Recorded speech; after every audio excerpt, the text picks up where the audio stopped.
Sabi mga kababayan ni dating Supreme Court Senior Associate Justice Antonio Carpio, may obligasyon po yung ating bansa nagpapagang mga balita at pagtalakay sa mga isyu ng lipunan. Bulsa, opinyon, balat at paglalantad sa katotohanan. Bulsa, what you see is what you get. You decide. Sa International Criminal Court, kahit pa na nag-withdraw na po tayo noong panahon ni Mau Diggs bilang member po ng ICC, yan naman na niya Mr. Maravillas, baka lalong mapiling si si Digong nung sinasabi mo. Hindi man po ako may sabi, si Carpio, mas matalino naman po si Antonio Carpio, Senior Associate Justice, kaysa po kay Digong na 75 lang yung grado. Sabi niya po yon, pasag-awa po siya sa law school. So sino yung paniwalaan natin? Yung Senior Associate Justice ng Supreme Court? O yung pasag-awa? 75 ba niya yung grado ko? Yan po yung sabi niya. Philippines ICC cooperation may include issuance of arrest warrant, sabi po ni Carpio. Kapon po ito, February 8, 2024. Yan yung naging sabi, mga kababayan ni Carpio. Matapos na sabihin ni Digong, talaan niya kayong jurisdiction at pag nagpumilit kayong pumasok dito sa Davao, siyempre yun po mga kababayan sa ang kanyang pagtataguan. Siyempre yung lugar niya, hindi niya ko pauli sa inyo ng buhay. Pag nagpumilit kayo, PUTA. Talaga niyang magkakabarilan talaga. Mamaya ipakita ko sa inyo yung mga sinasabi niya mga kababayan. Matindihan niya Mr. Maravillas. Nagtaka pa kayo, ganun talaga magsalita po si Digong. Iwan ko kung talagang desidido siya sa ganung banta o dahil lang po sa epekto ng nawawala talaga sa sarili, mga kababayan. But before ko sa inyong ibigay yung full story, click subscribe muna dito sa ating YouTube channel and hit the notification bell para lagi po kayong updated sa mga kaganapan dito sa ating bansa. Like and share na rin po ninyo ng ating video. At huwag na rin po ninyo mga kababayan na skip yung ating mga commercial ads para tuloy-tuloy lang ang pag-unlad ng bagong Pilipinas. Sa mga naghanap pala ng malinis at spacious fitness gym, punta lang po kayo sa aming Colossal Fitness Gym. We also offer Grab Car Rental with our brand new 2023 model ng Toyota Innova. We also accept booking for those who are planning to travel via PAL, Cebu Pacific, and other airline companies, local and international. And bills payment for Meralco bills, Aleco bills para dito sa amin, PLDT, etc. Kahit saan pong bansa kayo, gusto na mag-travel, pwede na kayo mag-pa-online booking dito sa amin. Pati sa hotel po, may po kami, may Paymaya, may tawag dito? May bayad center na rin po kami sa office. Ang Colossal Fitness Gym is located at 3rd floor, Security Bank Building, Lanco Business Park, Legazpi City, Albay. For inquiries, look for Jilon Maravillas. Contact number 0966-802-0949. Lagi na pong matao dito sa amin. Ito po yung aming Innova. Ito pong sasakyan nga ito. Hindi man ito Innova, MUX pa ito. Iba naman itong sasakyan. Yung dati kong kotse po ito mga kababayan, MUX, Isuzu MUX. Na-set up na rin po yung mga bagong equipment. May treadmill na rin po kami. At saka ito po yung bago naming product. From Korea po siya, Eye Glow Serum. Tingnan ninyo po mga kababayan yung epekto sa aking anak na architect. Sa kanyang negosyo po ito. 3 times more effective than your ordinary collagen serum with anti-aging and brightening formula. Contact nyo na lang po siya sa message ninyo sa FB niya, Riz Maravilla. Baka lang gusto ninyo itong i-try. Firmax Firming and Lifting Cream, pinapahid po sa mga pulses in affected area. Mainam po sa paninigas ng mga kaso-kasoan. Ito naman po, Automax Radiant Serum. Sa mukha naman yung application, anti-aging po siya. You will look 10 years younger than your age.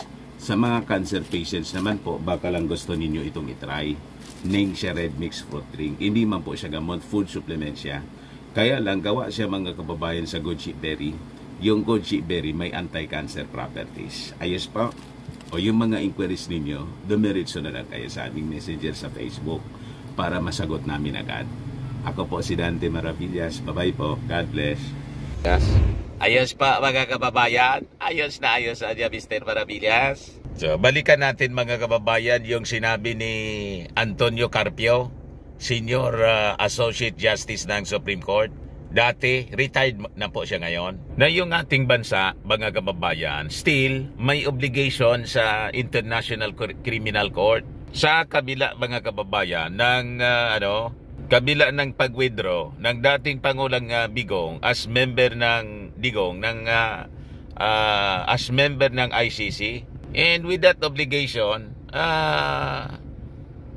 dapat tayo na mag-cooperate, at kasama sa cooperation na yon mga kababayan ay yung pag-issue ng warrant of arrest laban sa dating Pangulong Digong at possibly yung iba pang mga kasama, et al. O yan po sabi ni Carpio, mga kababayan, Philippines ICC cooperation may include issuance of arrest warrant, sabi po ni Carpio. Di ba dia Mr. Maravillas, kasi yan si Carpio dati man na anti Duterte. Yun ang persepsyon ng karamihan. Kasi most of the time, yung mga sinasabi ni Carpio is against the policy noon. Di siya conforme most of the time sa mga naging policy statements ni Digong. Kaya na-label siya as anti-Duterte at allied sa mga dilawan. You see? Pero mga kababayan, in fairness, ang sinasabi po ni Carpio, kasi abogado siya, Senior Associate Justice ng Supreme Court, base po sa batas yung sinasabi niya, hindi base sa kanyang mga haka-haka lang, base po sa pagkakaintindi niya ng batas.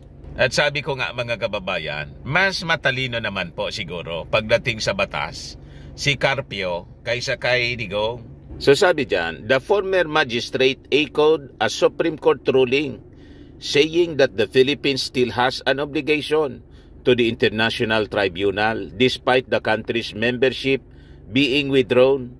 Kita niya, inatras na natin yung ating membership. May obligasyon pa rin tayo. Base yan sa naging desisyon ng Korte Suprema. Sabi niya, we are no longer member state, but I think the decision of the Supreme Court said that since the offense with which former President Duterte is charged happened while we were members of the ICC, we are obliged to cooperate. Up to now, sabi po ni Carpio in an interview with reporters noong Wednesday. Tapos niya Mr. Maravillas, kaya palaan niya si Digong na paranoid na yung kampo ni Digong. Hindi na daw makatulog. Tumawag sa kanya si Digong, talagang natataranta. At ngayon may mga banta yung dating Pangulo. Pag pumasok kanya kayo rito, talaga niyang PUTA. Ito pa, basahin ko sa inyo yung sabi ni Digong. Sabi diyan, Duterte sa ICC, they do not have the jurisdiction niya here. Hindi talaga nila ako mahuhuli. Kung gusto man nilang magtangka, talagang pumasok, uunahin ko muna sila at hindi po. Para niya Mr. Maravillas, pelikula. Pang-pelikula po yung mga dialogue ni Digong. Yan ang sabi niya. Let me be very clear on this. Mr. Marcos has nothing to do with the ICC. As a matter of fact, I am not asking for his help. I will deal with the ICC myself. Ayun si mga kababayan, biglang kumambyo siya kasi una nagparinig siya na gusto niyang makipag-usap. Ngayon, hindi na niya kailangan. Kasi nga po mga kababayan, talagang hindi man makikipag-usap na siguro yung ating Pangulong Bongbong matapos na mura-murahin niya. Siyempre mga kababayan, gagawa na lang ng mga dahilan yung ating Pangulong Bongbong na hindi sila magkausap. Imagine, sabihan yung ating Pangulong bangag. Mayroon na niya tayong presidenteng adik. Bangag anya noon, bangag pa rin ngayon. At kung ako anya presidente pa ngayon, baka ang yan nakasama ka doon sa referring to Tukhang. So sa bigat na mga pananalita mga kababayan, iiwas na lang siyempre yung ating Pangulong Bongbong. Kaya siguro, ito yung pananalita ni Digong. I'm not asking for his help. I will deal with the ICC myself. Kasi yung mga feelers po, yung mga pasaring niya, before na mangyari yung kanyang pagmumura, di ba kumambyo muna siya? Nagpa-press con mga kababayan at sinabi na gusto niyang makipag-usap. Nung hindi mangyari, yun na po yung naging ballistic na po si Digong. Nung prayer rally po sa Davao na punong-puno ng pagmumura pala. So sabi niya, basta ang ko is they do not have the jurisdiction over here at hindi nila ako mahuhuli talaga. Mahuli nila ako, patay. Kung gusto man nilang magtangka, talagang pumasok, uunahin ko sila muna. Kayong mga sundalo, tumabi muna kayo kasi hindi ninyo ito away. Wala namang jurisdiction yang pumasok na yan eh. Walang basis, ano ang authority nila to come in and arrest people, wala. Yan mga kababayan ang sabi ni Digong. Pero sabi po ni Carpio, former President Duterte's charge happened while we were members of the ICC. So we are obliged to cooperate up to now. And that cooperation may include implementing a warrant of arrest. Carpio referred to the 2021 Pangilinan et al. Versus Cayetano et al. Case in which the Supreme Court rejected the petitions challenging the validity of the Philippines' withdrawal from the ICC. The case, however, citing Article 27 of the Rome Statute, pointed out that the Philippines is still bound to its obligation to the International Tribunal as the alleged crimes against humanity were committed when the country was still a member.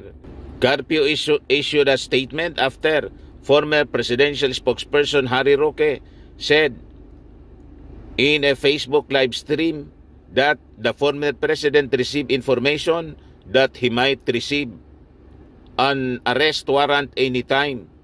Yun ang hindi nagpatulog mga kababayan kay Harry Roque. So anya Mr. Maribillas yung paniwala mo? May warrant of arrest? Walang warrant of arrest? Possibly mayroon po kasi malamang may A1 information din yung dating Pangulo. Siyempre may mga intelligence, may access pa rin siya sa mga kaibigan niya sa intelligence community as a former president.